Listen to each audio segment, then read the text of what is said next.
بسم الله الرحمن الرحيم إن الحمد لله نحمده ونستعينه ونستغفره ونعوذ بالله من شرور أنفسنا ومن سيئات أعمالنا من يهده الله فلا مضل له ومن يضلل فلا هادي له وأشهد أن لا إله إلا الله وحده لا شريك له وأشهد أن محمدا عبده ورسوله أما بعد.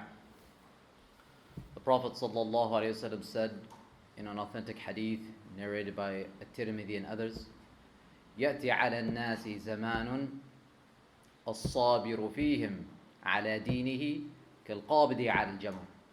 That there will come a time upon people or upon the people, the one who has sabr, who is steadfast, who endures in the practice of his religion, he will be like one who is holding on to a hot coal.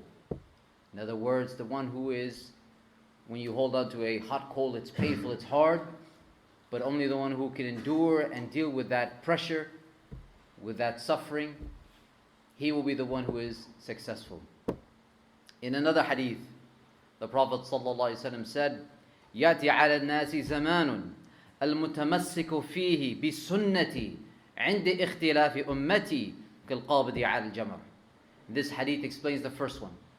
The Prophet ﷺ said that there will come a time upon the people that the one who is mutamassik, who is sticking to my sunnah, bi sunnati, and ikhtilaf al-nas, when the rest of the people have differed, when the Muslims have divided into different groups, different madhabs, different tariqas, different ideologies. When you see the Muslims divided, the ones who stick to my sunnah and are firm upon it, they will be like ones who are holding on to hot coals. And so, in every time, in every place, it has been the tradition of the Muslims that whenever Muslims have differed, there have always been some Muslims who have been firm upon the truth, firm in following the sunnah of our Prophet sallallahu alaihi wasallam. And sticking firm and staying close to the sunnah of our Prophet sallallahu alaihi wasallam is not something that is easy. Even Al-Shatibi, this great scholar who lived in Spain centuries ago, in the beginning, the introduction of his book Al-I'tisam, when he's talking about sticking to the sunnah, he described his experience, and this is experience for many people, in every place and in every time, and even for many of us here, how when he started to study the sunnah and study Islam, and he started trying to practice the sunnah in Spain centuries ago, how he became a foreigner in his own country. Foreigner because everyone else was doing something different from the sunnah, practicing in Islam different from the one that he found in the hadith, found in the Qur'an and the sunnah. And so he became an outcast, not only amongst his people, but even amongst his own family. And this is the same experience that unfortunately many of us have also endured. When we stick firm to the sunnah, we find that we are sometimes at odds with the rest of the Muslims, sometimes at odds with even our own family members. So what is a Muslim meant to do? How do we embody this hadith? How do we stick firm to the sunnah when the rest of the people have differed?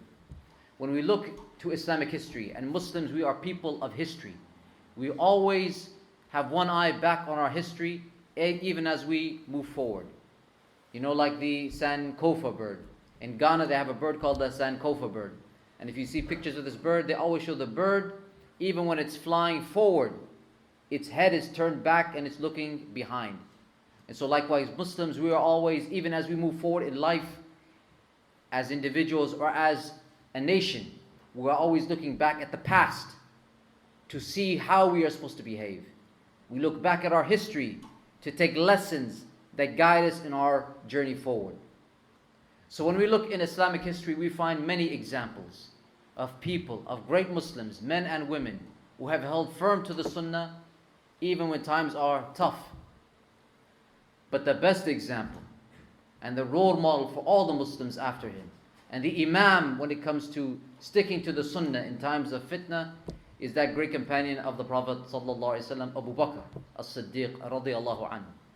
Abu Bakr as-Siddiq radiyallahu anhu was the imam, the role model for all the Muslims after him, in terms of sticking to the sunnah when times are tough, in terms of holding fast to his religion and to the religion, even when everyone else is opposed to you. We all know the story of how the Prophet ﷺ passed away. But what happened the next day? The days after the Prophet ﷺ had passed away. Many of the tribes that had become Muslim in those last few years and months of the Prophet's life, many of them, not all of them, but many of them apostated, and they went back to their old ways of Jahiliyyah. So after the Prophet ﷺ, the news spread across Arabia that the Prophet is now dead, some of the tribes, they decided, khalas, no need to go on with this charade anymore, we're no longer Muslim. And we will talk about the different types of tribes, how the different tribes reacted. But in Medina, in Al-Madinah, the core of the Sahaba, those companions who had been with the Prophet ﷺ from the beginning and throughout his years, obviously they stayed firm on Islam. And they selected Abu Bakr to be their leader, their Khalifa. So one of the last commands of the Prophet ﷺ before he passed away was that he had organized an army to go and attack the Roman Empire in Syria. And he had put many of the notable Sahaba, like Abu Bakr and Umar, in this army, but he had given the command not to Abu Bakr, not to Umar, not even to Khalid bin Walid. He gave the command to who? To who? Osama ibn Zaid. Osama ibn Zaid ibn al-Haritha. Zayd ibn al-Haritha was the adopted son of the Prophet sallallahu alaihi wasallam. And the Prophet sallallahu alaihi wasallam loved Zayd so much. And likewise he loved Zayd's son Usama, who was his grandson, and he is considered from Ahlul Bayt. So the Prophet ﷺ gave Osama ibn Zayd command of this army. And he was at the time how old? Some say 17, some say 18. A teenager. In this country he would not get a driver's license. He's too young for the driver's license. But at that time, the youth were taught to be men, as opposed to our time. Here we teach the men to be like children. There the youth were taught to be like men. So Osama bin Zayd was given the command of the army. And the Prophet ﷺ gave him instructions about what he wanted to do as he marched and went forward into Syria. But then the Prophet ﷺ, he passed away. And now Abu Bakr radiallahu anhu is in command. So what did he do? He ordered, just 3 days after the death of the Prophet ﷺ, he ordered the army to make preparations, go out to the station, the base, to gather together and prepare to march forward towards the enemy. So Umar al-Khattab and some of the other Sahaba, they discussed this amongst themselves, and they said this is an unwise decision. Because now many of the tribes have rejected Islam. And Medina is in danger. Because these tribes they may try to attack Al-Madinah. And the Sahaba not only have to worry about protecting themselves, but they have the extra responsibility of looking after the household of the Prophet ﷺ. Now they are responsible for the protection of the wives of the Prophet ﷺ and the rest of Ahlul Bayt. So Umar al-Khattab radiallahu anhu, he went to Abu Bakr and he said, don't send this army out. Keep this army here in Al-Madinah. Don't send it to fight the Roman Empire, which is not even a threat to us. When we have bigger problems here at home, we have greater, closer dangers than the Romans. Keep this army here. But Abu Bakr radiallahu anhu refused. He said, no, I will carry out the orders of the Prophet sallallahu alaihi wasallam. I will carry out these orders no matter what the consequences are. And then Umar Khattab and the rest of the Sahaba, they spoke to Osama ibn Zayd. And even Osama ibn Zayd sent a letter to Abu Bakr. He had already gone now, he had gone with the rest of the forces that were mobilized, and he was at the base outside Al-Madinah. But even he sent a letter to Abu Bakr saying, I am worried about the safety of Khalifati Rasulullah. I'm worried about your safety and the safety of Medina and the Harami Rasulullah and the wives of the Prophet ﷺ. That if I leave Al-Madinah, this army goes out, that Medina will be defenseless, that there will be only a few fighters left. But still Abu Bakr radiallahu anhu said, my orders stand. All of the soldiers go out and prepare to meet the enemy. So then Umar Khattab radiallahu anhu, he went to Abu Bakr and he said, if you are determined to send this army out, then at least change the commander. Don't send this army out under the command of a teenager. At least put someone more experienced, who has more experience in combat, in battle. Put him in charge of the army. So Abu Bakr radiallahu anhu became angry. He jumped up and he grabbed Umar by his beard. And he said, ثَكِلَتْكَ أُمُّكَ يَا ابْنَ الْخَطَّابِ وَعَدِمَتْكَ. May your mother be bereaved of you. This is one of the ways they used to blame each other in Arabia. He said, may your mother be bereaved of you, Ya Ibn al-Khattab. استعمله رسول الله صلى الله عليه وسلم وتعمرني أن أنزع. It's the Prophet صلى الله عليه وسلم who put him in this command, who gave him this position. And now you command me to remove him? You want me to second guess the choice of the Prophet صلى الله عليه وسلم? You want me to contradict the orders of the Messenger of Allah? And then Abu Bakr radiallahu anhu, he sensed that the Sahaba were disagreeing with him. So he wanted to convey to them why he was doing what he was doing, what his decision making, what his thought process was.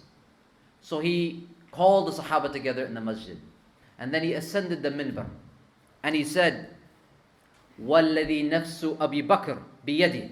I swear by Allah, the one whose hands is the soul of Abu Bakr. لَوْ ظَنَنْتُ أَنَّ السِّبَاعَ تَخْطِفُنِي لَأَنْفَذْتُ بَعْدَ أُسَامَةَ. If I thought that if I sent out the army, that the wild animals would come into Medina and start attacking the people, I would still send out the army of Osama. كما أمر به رسول الله صلى الله عليه وسلم, as the Prophet صلى الله عليه وسلم commanded. ولو لم يبقى في القرى غيري لأنفذته. And even if everyone else in Medina was killed, even if I was the last man remaining in Al-Medina, I would still send out this army, because that was the last command of the Prophet sallallahu alaihi wasallam. Abu Bakr radiallahu anhu was teaching the Sahaba, teaching us, that if we're going to go down, then we will go down following the Sunnah of the Prophet sallallahu alaihi wasallam. If it's going to be the case that I give the command and I get myself killed and I get everyone else around me killed, then at least we'll go down on the truth. At least we'll be doing it following the orders, following the way of our Prophet sallallahu alaihi wasallam. And so because of this conviction, because of this steadfastness to the truth, look at the results that Allah subhanahu wa ta'ala decreed. The army of Osama went out, and it passed through the northern towns of Arabia until it reached the borders of the Roman Empire. But the Romans were not in a position for battle. They didn't want to have a fight. So the Romans did not come out to meet the Muslims on the battlefield. So the army of Osama then later on turned around and it came back.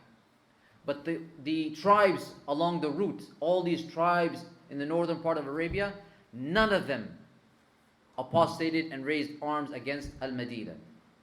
None of them raised arms against Medina, because they said, look at these people. Their prophet dies, and within a week they're already sending an army to fight the Roman Empire. What kind of people are these Muslims, that their prophet dies and in the same week they're going out to fight the superpower of their age? We're not messing with these people. These people are another kind of, they're on a different level. We'll stay at home, leave this for someone else. Because of the wisdom of Abu Bakr, because of his conviction, because he said, I will follow the Sunnah no matter where it leads me, no matter what the consequences are, Allah subhanahu wa ta'ala protected the Muslims, and they were not attacked from anyone in the north, all those that witnessed the army of Osama. So we said that the tribes, many of the tribes in Arabia, they apostated. They renounced their Islam. But they were not all of the same category. One group of people, they went back to worshipping idols. So as soon as they heard the news that Muhammad is dead, they said, Khalas, now we're going back to our old ways. We worship the idols that are of our forefathers. We go back to our old religion. Others, they followed false prophets. There were certain individuals, both in the time of the Prophet ﷺ and after his death, that were con men. They were false prophets. They claimed to also get revelation from Allah. They said, okay, if he can be a prophet, then I can also be a prophet.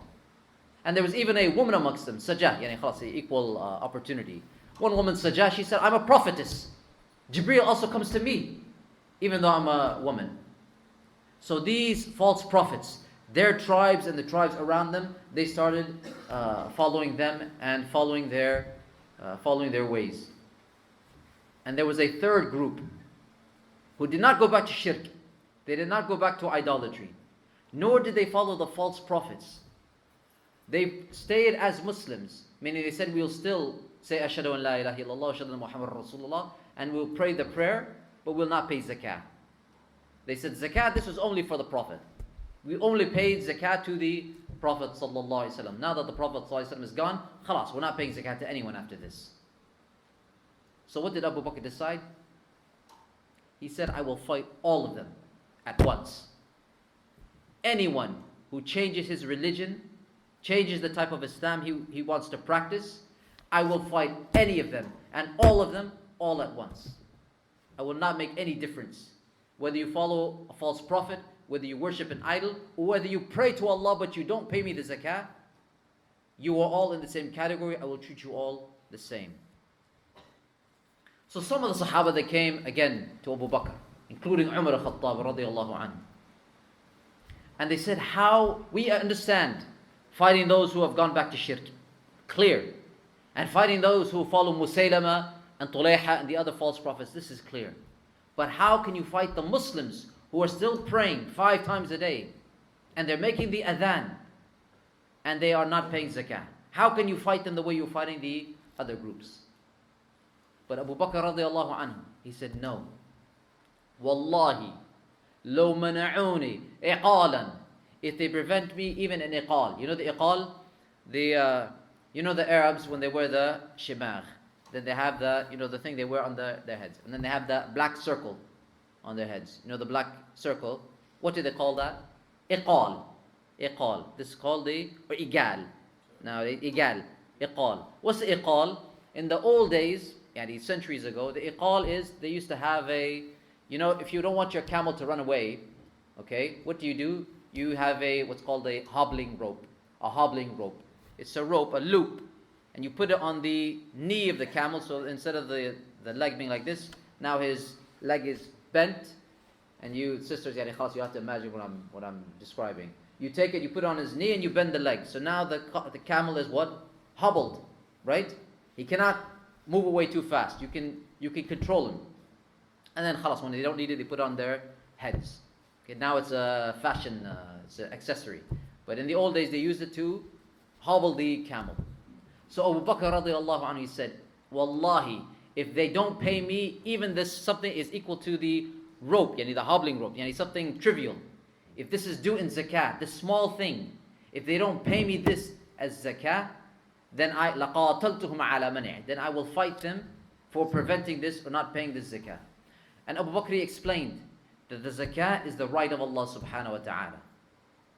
That Allah has a right in the wealth of the Muslim. And this is the zakah. So if they deny this right of Allah subhanahu wa ta'ala, then this is as if they are denying the religion. So this is the justification to fight them. So Umar Khattab radiallahu anhu, he realized that Allah subhanahu wa ta'ala is guiding Abu Bakr. Allah is guiding Abu Bakr's decisions. And this is similar to what Allah subhanahu wa ta'ala himself says, وَمَن يُؤْمِن بِاللَّهِ يَهْدِ قَلْبَهُ. Whoever has iman, whoever believes in Allah subhanahu wa ta'ala, has strong faith in Allah, then Allah will guide his heart. Allah will guide him to the right decisions. And this is why Imam Ahmad rahimahullah, when he was on his deathbed, and his students, they came and they said, who do you advise us to now study with? Who should we go to when you are gone? And we go and we seek knowledge with that person. So he mentioned a certain scholar. So they said, إِنَّهُ لَيْسَ لَهُ اتِّسَاعٌ فِي الْعِلْمِ. This other person, he doesn't have that much knowledge as you. Because Imam Ahmad rahimahullah, he used to know alf hadith. And he used to have memorized 1 million hadith.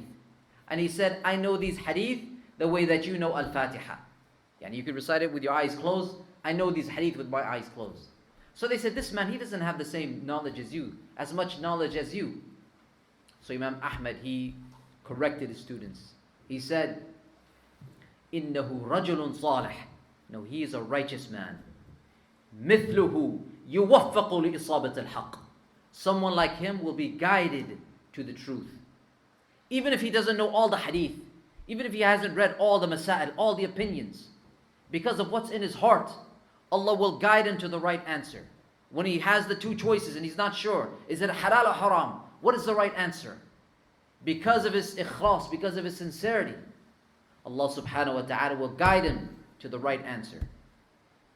So Umar Khattab radiallahu anhu, he realized Allah is guiding Abu Bakr. Because he is staying firm, he's trying to stick to the sunnah, Allah is guiding his heart. So the delegations started coming, one by one. These delegations of people who were still Muslim, but they didn't want to pay zakat. And they were coming saying, look, we don't want to fight. We just want to make an agreement with you that khalas, yani, we will practice Islam, we'll fast in Ramadan, we'll pray, we'll do everything, but we're not paying you zakat. Do we agree? Abu Bakr said, no, there's no agreement. And if you don't pay me, believe me, I'm going to fight you. So they're coming one after the other, and Abu Bakr radiallahu anh is firm and strict with them. No compromise, none. So Umar Khattab radiallahu anh went to Abu Bakr and said, Ya Khalifah Rasulullah, ta'allaf al-nas, warfaq bihim. He said, oh Khalifa, oh successor to the Messenger of Allah, be gentle with the people. Be diplomatic. Yani, how many enemies can we have? Take it easy with these people. They don't want to lift the sword against us. What they're doing is wrong. But let's be diplomatic. Look who's saying this, yani Umar. Because of the situation. Because of the odds they're facing. Umar is saying, let's take it easy. Let's finish off the primary threat, then we deal with these people. Take it easy with these people. Be diplomatic. Again, Abu Bakr radiallahu anhu became angry. He said, Ya Ibn al-Khattab, أَجَبَّارٌ فِي الْجَاهِلِيَّةِ خَوَّارٌ فِي الْإِسْلَامِ.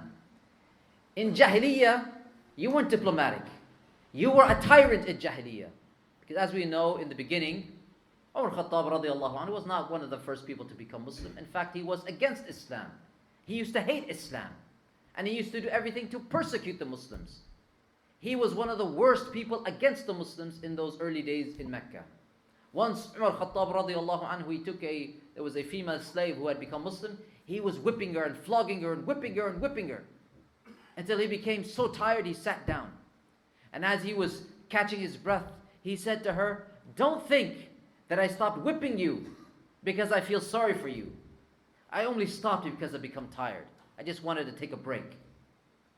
So this woman, she turned to him, she said, verily it's Allah who has made you tired. And these types of things, these are the things that made made Umar Khattab pause. That what kind of Muslims are these people? I'm flogging her. And she's telling me about Allah. She's still warning me about Allah subhanahu wa ta'ala. Until finally the day came when Allah guided his heart. So Abu Bakr, he said, أَجَبَّارٌ فِي الْجَاهِلِيَّةِ خَوَّارٌ فِي الْإِسْلَامِ. When it was Jahiliyyah and you were against Islam, then you didn't want to be weak. You were so strong and so firm against the Muslims. And now as a Muslim you want to be weak. You're telling me to be diplomatic, take it easy with the people. And then Abu Bakr, he said, قَدْ انْقَطِعَ الْوَحْيُ وَتَمَّ الدِّينِ أَيَنْقُصُ وَأَنَا حَيٍّ. The revelation has ceased. There's no more wahi to come. Jibreel is not going to bring any more wahi now. It's finished now, it's complete. وَتَمَّ الدِّينِ. And the religion has been completed. أَيَنْقُصُ وَأَنَا حَيٍّ. Do you think I'll let the religion decline now while I still take breath? Do you think I'll let Islam, it's now 100%, it's been completed. Do you think I will let it decrease even 1% while I still live? This is the passion, the love for Islam that every Muslim should have. That we should say, this is my religion. I will make sure that the banner of Islam flies high. I will do everything in my power, as long as I breathe, to make sure that Islam prevails. That I will not sit on the sidelines and see Muslims suffer, Muslims abused, see Islam go down, and I turn my head and do nothing. A Muslim is always engaged, always doing his best, always trying to fulfill his responsibilities, always trying to cling to the Sunnah, no matter what the odds, no matter what the pressure. And so Abu Bakr radiallahu anhu engaged the enemy. And Allah subhanahu wa ta'ala gave him a very strong sword. And that sword was Khalid bin Walid radiallahu anhu. So Abu Bakr and Khalid, they were a magnificent pair. Two great men involved in great work. And so Abu Bakr would send Khalid bin Walid on one mission after the other, and Khalid bin Walid, as we all know, he never lost a battle, he never failed in any mission. And Khalid bin Walid, by the way, his battles and his strategies, they are studied even by the West. Even in the US, for example, in some of the military academies, his strategies and how he defeated the enemy, these things are studied. And many of us have seen the book by that retired general in the Pakistani army, who also wrote a biography of Khalid bin Walid and also studied in detail Khalid's strategies and his methods in war. And one of the armies, one of the enemies that Abu Bakr was engaged with, was one of the false prophets named Tulayha. We know, many people know about Musaylama al-Kadhdhab, but there was another prophet, another false prophet as well, who's a man named Tulayha al-Azdi. Tulayha al-Azdi, his tribe of Azd, they were following him as their leader. And he had made alliances with some of the other tribes in the area.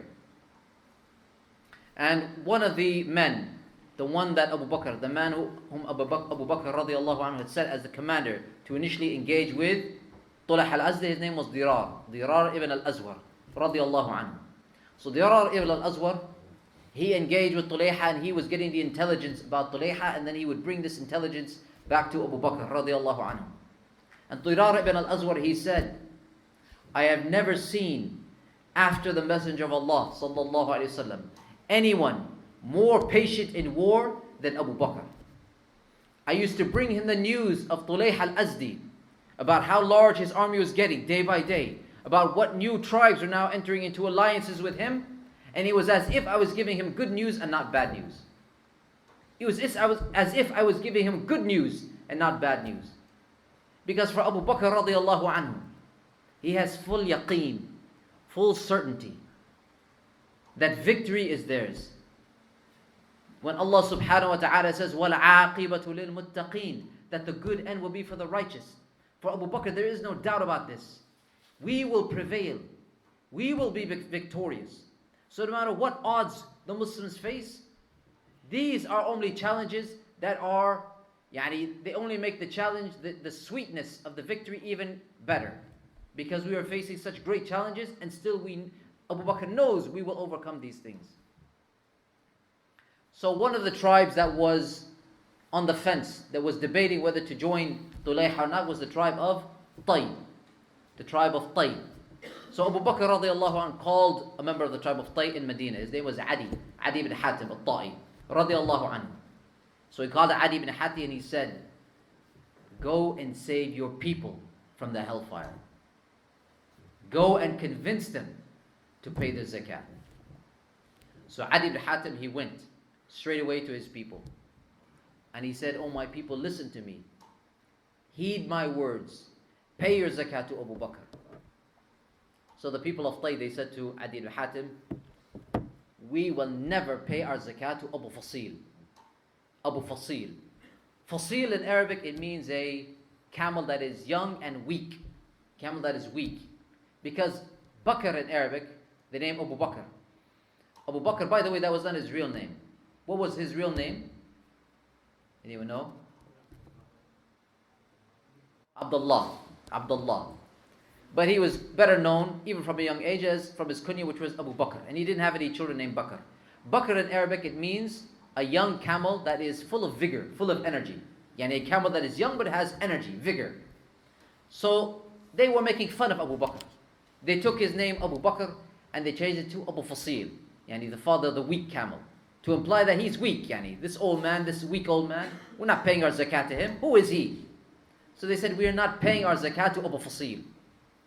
So Adi ibn Hatim, he said, oh my people, listen to me.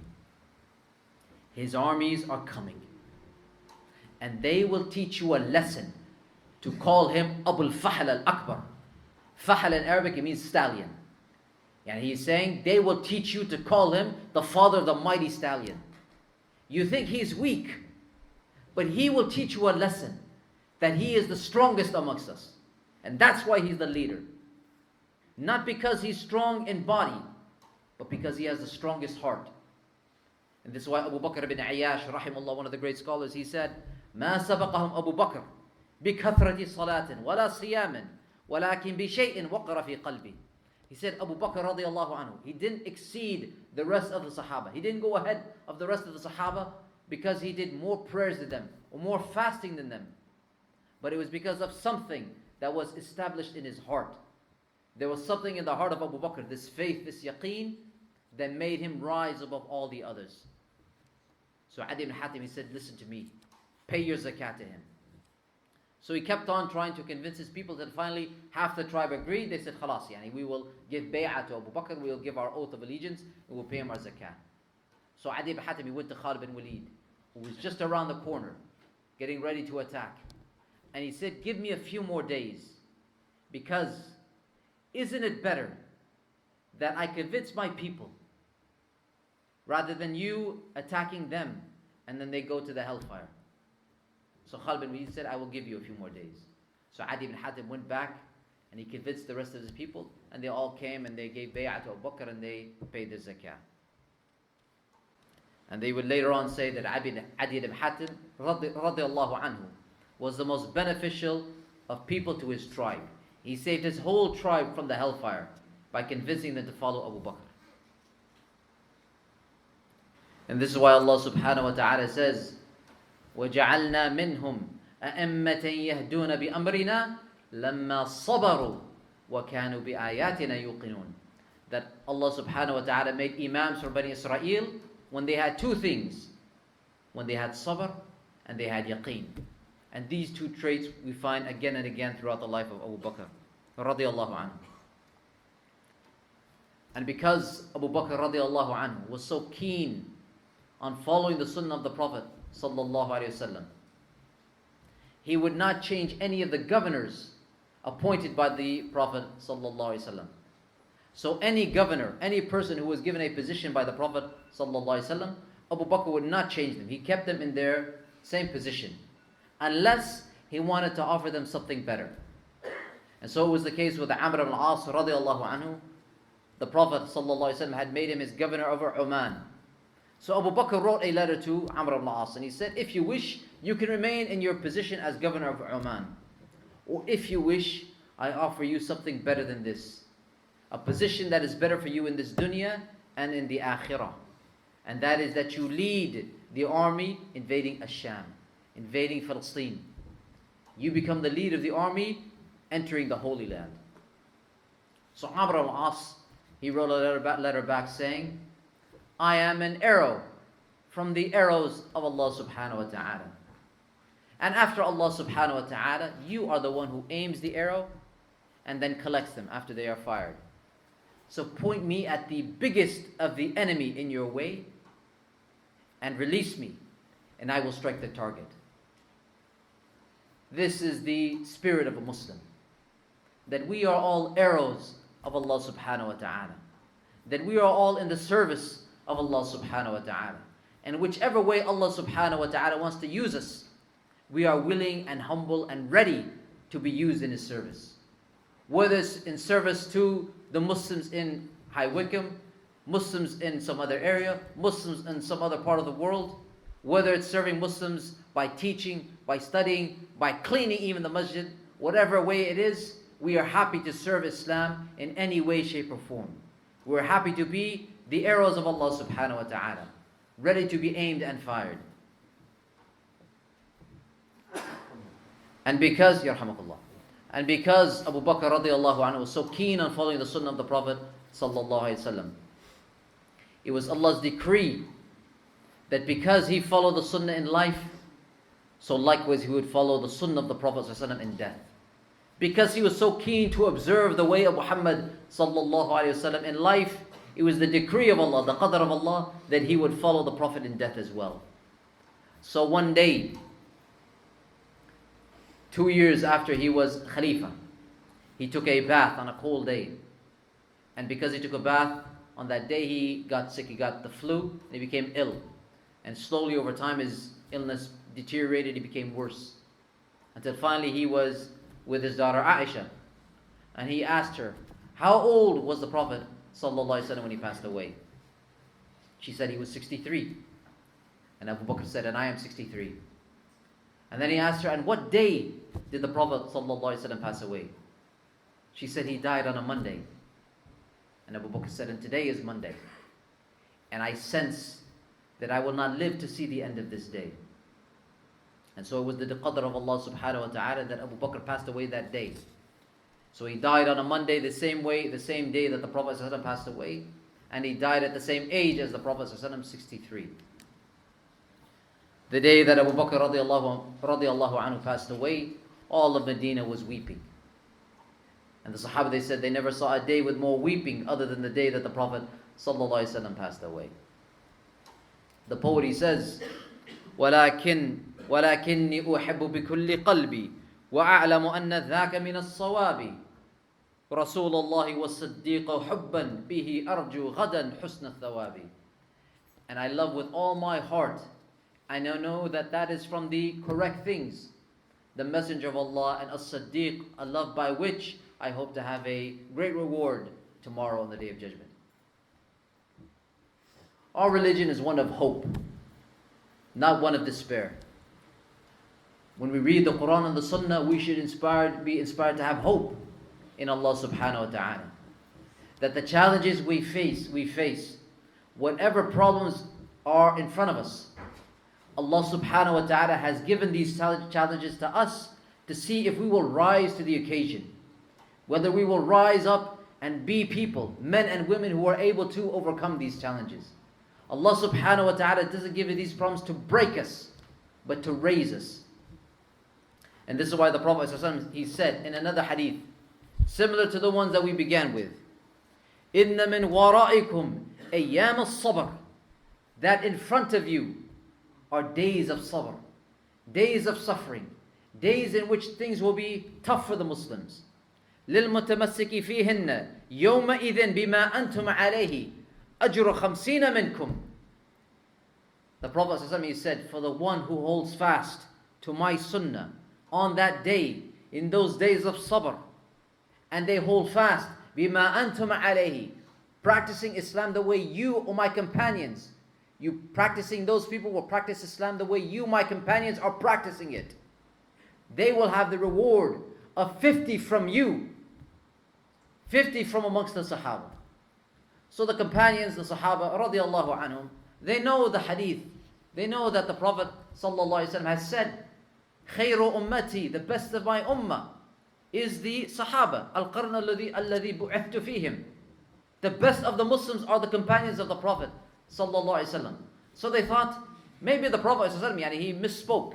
How can someone who comes later, centuries later, 14, 15 centuries later, how can they do deeds that will be equal to 50 of the Sahaba? So they said, قالوا أو منهم, did you mean 50 of them? Yani they will do deeds and it will be equal to 50 amongst the 50 of their time, not 50 of us. So the Prophet ﷺ, he said, بل خمسين منكم, no, 50 of you. People will come later. These Muslims will come later. And times will be so tough. It will be so hard to stick fast to the Sunnah, that the few amongst them who come on a Friday night, when it's pouring with rain, to hear some words that will help them to stay firm, help them to be better Muslims. These people who are sticking close to the Sunnah, they will get the reward of 50 of the Sahaba. Not 50 of the people now. 50 of the Sahaba. Our religion is a religion of hope. Whatever challenges we face, our duty, our responsibility is to rise up and meet those challenges.